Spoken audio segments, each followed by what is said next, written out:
Guys, it is almost time for UFC 321. Tom Aspinall, now the UFC Undisputed King, puts the title on the line against elusive striker Ciryl Gane in the main event. It's raw strength versus refined technique, and my friends at DraftKings are going to get you in on all the action. New customers turn $5 into $300 if your bet wins, paid instantly in bonus bets. Download the DraftKings Sportsbook app, use the code SONNEN, stay in on the action.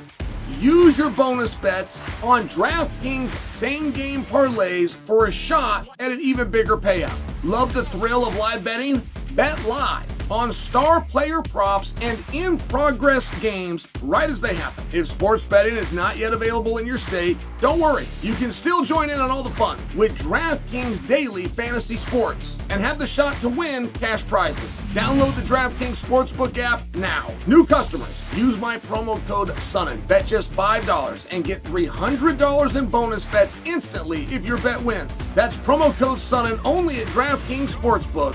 The crown is yours.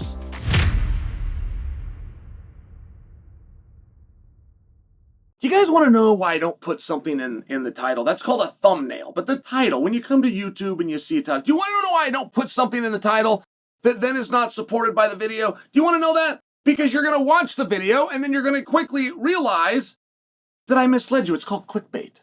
And then we lose our trust. But there's sites out there, and all they do is clickbait. There was one a couple of months ago. Jon Jones gets taken down. I click on the video. He most certainly did not get taken down. I'm the last guy that's going to come out and defend Jon Jones. But I got to say what happened. He absolutely did not, in any walk, get taken down. Not a collegiate, not a freestyle, not a Greco-Roman match, not a judo match, not under Abu Dhabi rules. Not under CGI rules, not under Polaris, not under BJJ Jiu-Jitsu, not under any event anywhere in the world did Jon succumb to a takedown. So, but then I'm left to wonder, is the person that posted that just an idiot? And we have a lot of idiots that can get space on the MMA sites. Are they just a casual that doesn't know what they're looking at? And I would never condescend and come down on somebody, but I'm sure like this has to go through my head. Or did they know that the story's better? Right, Jon Jones scores another takedown. You know what? We probably wouldn't click that. It is a lot more compelling if he is the one that gives up the takedown. So then I'm just left to wonder. So this happens to me today. Paddy the Baddy chokes out Anthony Joshua. Whoa! What happened here? And not to mention, Paddy just had a squabble in a practice room, an actual fight in a practice room. So the idea that Paddy got a hold of Joshua and strangled him isn't that hard to accept. And then I click the video. It's just not what happened. They're playing. They're two countrymen that respect one another, and then they play. Paddy is showing Joshua something. When the whole thing ends, Joshua, no matter how playful, but he does put MMA over. He ultimately builds and serves Paddy and serves all of us for that matter and says, this just is not for me.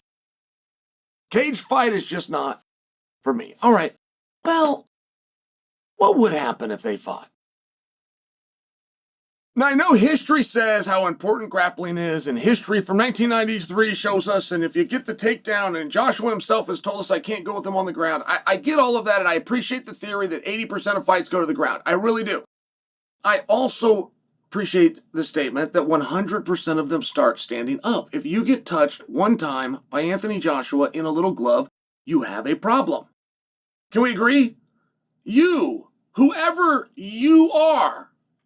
Okay, well, we know specifically who Paddy is. He goes about 5'9" and he weighs in at 155 pounds. So what would happen with Joshua? He's not 100 pounds bigger than him, but he's a good 80 pounds the right way with a hell of a reach and a hell of a height. You know, to beat him up, you're going to have to take him down. Paddy could swing and would have a hard time just connecting with Joshua's face, just with the size difference. And my respect for boxing might be too high. I respect the power of those boxers. I respect their accuracy, their timing, their feints, their speed. I mean, everything they do on their feet, the way that they will set something up to get inside, the way that they're dipping and rolling so that you can't come back. I respect it, but maybe falsely, because I have been let down so incredibly many times. I mean, I was let down the night that Floyd, who the sport of boxing declares is their best ever, and by the way, there's really good reason to believe that, took on a guy that had never done it before, not even in an amateurs. A guy who had never stepped in a ring with those type of gloves on his hands. Fought for 30 minutes and won round after round. I mean, it was disappointing for me to watch Francis, the single most remarkable sporting event I have ever witnessed is Francis Ngannou versus Tyson Fury. But to watch Francis beat Tyson Fury, to knock him down, to have one judge, a licensed judge, and a large part of the viewing public believe that he won, having never done it before. And I have seen so many boxers and kickboxers champions that in MMA, not only do they lose by knockout, and they lose early. The other guy comes out and throws a kick, because they got their hands down, doing whatever some of this stuff, whatever this is, and the guy just throws a kick and hits him in the head, and they fall down. Or the guy comes out. The big one is to feint the shot, change elevation like you're gonna shoot, stand right back up, throw a hook, hit him in the face. And the one thing that the boxers do, when I'll watch them, I'll just go, oh, you don't know how good you are. I've never seen Tyrone Spong in a fight, ever. Didn't matter if he won him or lost him. I've never seen him in a fight where I haven't come out of it going, oh, you don't know how good you are. You don't understand what you could have done. You don't understand how frightening your skill set is, because Tyrone would then, with those skill sets, show a respect to the other guy. I mean, he would fight as though, I wish I had your skills. He would fight that way, though. It's like, no, Tyrone, just go out and be you. Don't do it. Just go be Tyrone Spong. That's all you got to do. Easier said than done. So as I'm trying to predict who would win between Joshua and Paddy, I have to look at that. I believe Joshua could beat him. No knock on Paddy. I believe Anthony Joshua could beat any 155-pounder out there. He's just got the size. He's too big. Too much man at some point, right? They're going to be in front of each other at some point. He's going to land that big shot that somebody can't take, particularly in a 4-ounce glove, even if they get to the ground.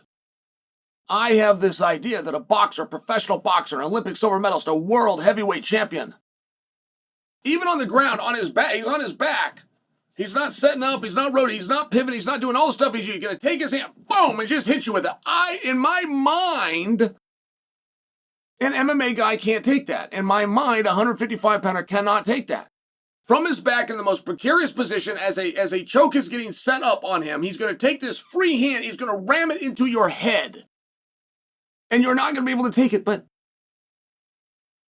that doesn't work unless Joshua believes that. And I've watched Tyrone fight, and he did not believe it. I watched Ray Seffel fight and not believe it. Everybody else is going, Ray, you can beat everyone and all of us. You can beat all of us. But it's hard to believe. You get in there and then you go, well, this guy's got a black belt and I've only got a purple belt. I wish I had a black belt. Black belt's better. You just do that. You just start deferring to your opponent. Having that confidence and that belief is very difficult. So I do think if Paddy and Joshua were to fight in MMA, even after they just went and played around and Joshua made the statement, man, this just isn't for me, I believe Joshua would come in hesitant. He would come in watching Paddy, as opposed to coming out and going, I'm 6'6" and you're not. Boom! Could Joshua beat him? Yeah. Should Joshua beat him? Surprisingly, I think this will surprise you from, yes. Would Joshua beat him? No. And it's not because he would get overwhelmed. He would get in his own way.